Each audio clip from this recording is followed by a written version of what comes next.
माँ की दर्द भरी सुबह, जब थाली में सिर्फ एक रोटी मिली और तानों का झर उसके खाने से भी ज्यादा कड़वा था। क्या एक औरत को माँ बनने की सजा मिलनी चाहिए? क्या उसे उसके ही घर में इज्जत और प्यार के लिए लड़ना पड़ेगा? आज की कहानी उस बहू की है जिसने चुप रहना छोड़ दिया और उसका पति बना उसकी ढाल। नमस्कार दोस्तों, मैं हूँ शीतल। फिर से एक नई कहानी में आपका स्वागत है। सुबह की पहली किरणें खिड़की से छनकर कमरे में बिखर रही थीं। गुड्डी की आंखें धीरे धीरे खुलीं। उसका नवजात बेटा मदन गोद में लेटा हल्के हल्के सिसक रहा था। गुड्डी ने उसे प्यार से सीने से लगाया और दूध पिलाने लगी। शरीर अभी कमजोर था। 5 दिन पहले ही सिजेरियन डिलीवरी हुई थी। टांकों की जलन और कमर का दर्द उसे हर पल सताता था, लेकिन मदन की मासूम सांसें उसकी सारी तकलीफों को भुला देती थीं।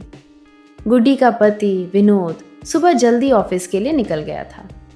वह रात में मदन को संभालने में मदद करता था, लेकिन दिन भर की मेहनत के बाद उसकी थकान साफ दिखाई देती थी। गुड्डी उसे जबरदस्ती कुछ देर सोने को कह देती थी। घर की बाकी जिम्मेदारियां उसकी सास कमला और ननद नेहा ने उठा रखी थीं। डॉक्टर ने गुड्डी को कम से कम 2 महीने आराम करने की सख्त हिदायत दी थी, लेकिन घर का माहौल उसे बेचैन कर रहा था। सुबह से कोई उसके कमरे में नहीं आया था। न कमला ने हाल पूछा, न नेहा ने झांका। गुड्डी भूख से तड़प रही थी, लेकिन मांगने में उसे संकोच हो रहा था। वह बस नाश्ते का इंतजार कर रही थी। तभी बाहर से कमला की तेज आवाज गूंजी, बस यही देखना बाकी था। बहू को बच्चा हुआ नहीं कि रानी बन बैठी, सारा दिन बिस्तर पर पड़ी रहती है। मेरे जमाने में तो डिलीवरी के 3रे दिन से खेतों में काम शुरू कर दिया था। नेहा ने हंसते हुए तंज कसा, हाँ मम्मी, भाभी को तो बहाना मिल गया है। मदन के नाम पर दिन भर सोती रहेंगी। गुड्डी की आंखें नम हो गईं। वह रात भर मदन को गोद में लेकर जागती थी, क्योंकि वह बार बार रोता था। उसकी आंखों के नीचे गहरे काले घेरे पड़ गए थे। कमर का दर्द असहनीय था और टांकों की जलन उसे हर हलचल में चुभती थी। ऊपर से भूख ने उसे और कमजोर कर दिया था। सास और ननद की बातें सुनकर उसका दिल टूट गया। क्या माँ बनना इतना बड़ा अपराध है, उसने सोचा। वह याद करने लगी कि शादी के बाद से उसने इस घर को कितना संभाला था। सुबह से रात तक सारे काम, खाना बनाना, कपड़े धोना, घर की साफ सफाई वह अकेले करती थी। कमला और नेहा को उसने कभी कोई कमी नहीं होने दी, लेकिन अब जब उसे उनकी जरूरत थी, वे उसे ताने मार रही थी। एक औरत होकर भी मेरी तकलीफ उन्हें क्यों नहीं दिखती? तभी मदन फिर से रोने लगा। गुड्डी ने उसे चुप कराने की कोशिश की, लेकिन टांकों में खिंचाव के कारण तेज दर्द हुआ। वह कराह उठी। बाहर से कमला की चिल्लाहट फिर सुनाई दी, अरे एक बच्चा भी नहीं संभलता तुमसे, दिन भर रोता रहता है। कुछ काम तो करो, कम से कम मदन को तो चुप कराओ।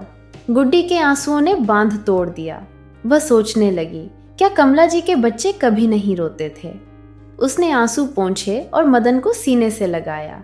तभी कमला कमरे में खाने की थाली लेकर आई। थाली में एक रोटी और थोड़ी सी सब्जी थी।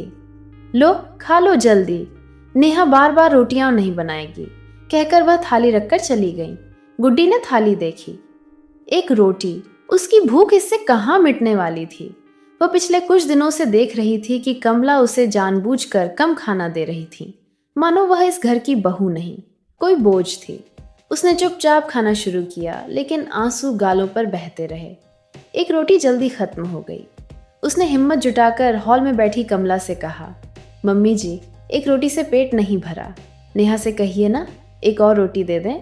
कमला ने ठंडे लहजे में जवाब दिया, पानी पी लो बहू, डिलीवरी के बाद ज़्यादा खाओगी तो और भारी हो जाओ। फिर मेरे बेटे को कोई और पसंद आ गई तो मुझसे शिकायत मत करना। नेहा ने हंसते हुए ताना मारा, हाँ भाभी, आपका फिगर देखिए तो, थोड़ा कंट्रोल करो अपने खाने पर। गुड्डी सन्न रह गई। उसने कांपते स्वर में कहा, मम्मी जी, मैं अभी माँ बनी हूँ, मुझे मदन को दूध पिलाना है। भूखे रहूंगी तो कमजोरी हो जाएगी। मैं अपने फिगर की नहीं, अपनी सेहत की सोच रही हूँ। कमला ने तुरंत जवाब दिया, सेहत का इतना शौक है तो काम शुरू कर दो। जब कोई काम नहीं कर रही हो तो इतना खाने की जरूरत क्या है? गुड्डी का गला रूंध गया। वह चुप हो गई।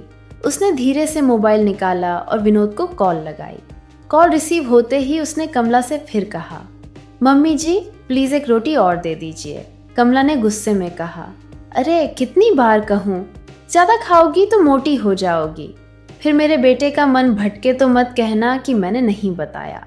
नेहा ने चिल्लाकर कहा, भाभी भूखे रहने से कोई मर नहीं जाता। मैं अब रोटी नहीं बनाऊंगी, जल्दी रसोई संभालो और जितना मन हो खाओ। विनोद ने फोन पर सब सुन लिया था। उसकी आंखें गुस्से और शर्मिंदगी से भर गईं। उसने तुरंत हाफ डे लिया और घर की ओर चल पड़ा। गुड्डी ने फोन रख दिया।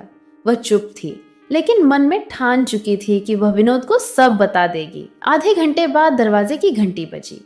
नेहा ने दरवाजा खोला तो सामने विनोद को देखकर चौंक गई। भाई तुम इस वक्त?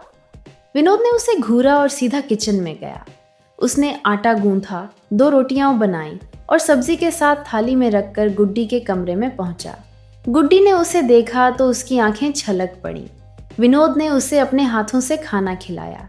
फिर वह गुस्से से बाहर आया और कमला को पुकारा, माँ ये घर में क्या हो रहा है? आप गुड्डी को भूखा क्यों रख रही हैं? क्या वह इंसान नहीं है? कमला ने सफाई दी। अरे ऐसा तो कुछ नहीं, विनोद ने गुस्से में कहा। मैंने सब सुन लिया है। आपने क्या कहा कि वह ज्यादा खाएगी तो मोटी हो जाएगी और मैं किसी और के पास चला जाऊंगा। क्या आप मुझे ऐसा इंसान समझती हैं?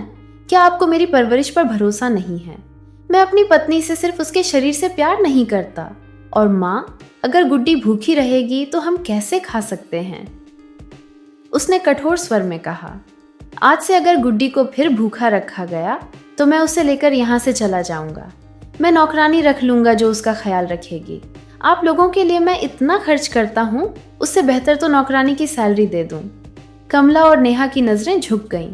कमरे में बैठी गुड्डी की आंखों में अब एक नई उम्मीद जगी थी। लेकिन विनोद जल्दी समझ गया कि माँ और बहन की सोच इतनी आसानी से नहीं बदलेगी। वह हर सुबह गुड्डी को अपने सामने खाना खिलाकर जाता था, लेकिन गुड्डी उसे बताती थी कि उसके जाने के बाद कमला और नेहा फिर ताने मारती हैं। विनोद का मन टूट गया। उसने फैसला किया कि अब और नहीं। 2 महीनों में उसने अपना ट्रांसफर करवाया। ट्रांसफर के साथ उसका प्रमोशन भी हुआ। वह गुड्डी और मदन को लेकर दूसरे शहर चला गया। अपनी माँ और बहन की जिम्मेदारी वह दूर से निभाता था, लेकिन अब वह गुड्डी को उस जहरीले माहौल में नहीं छोड़ना चाहता था। गुड्डी की आंखों में अब सुकून था। उसका पति उसके साथ था, लेकिन समाज में कई लोग ऐसे हैं जो पत्नी के साथ गलत होने पर भी उसे उसी माहौल में छोड़ देते हैं। फर्ज और जिम्मेदारी के नाम पर दोस्तों परिवार में गलत करने वालों के लिए क्या हमें पूरी ईमानदारी से जिम्मेदारियां निभानी चाहिए? अपने विचार कमेंट में ज़रूर बताएं।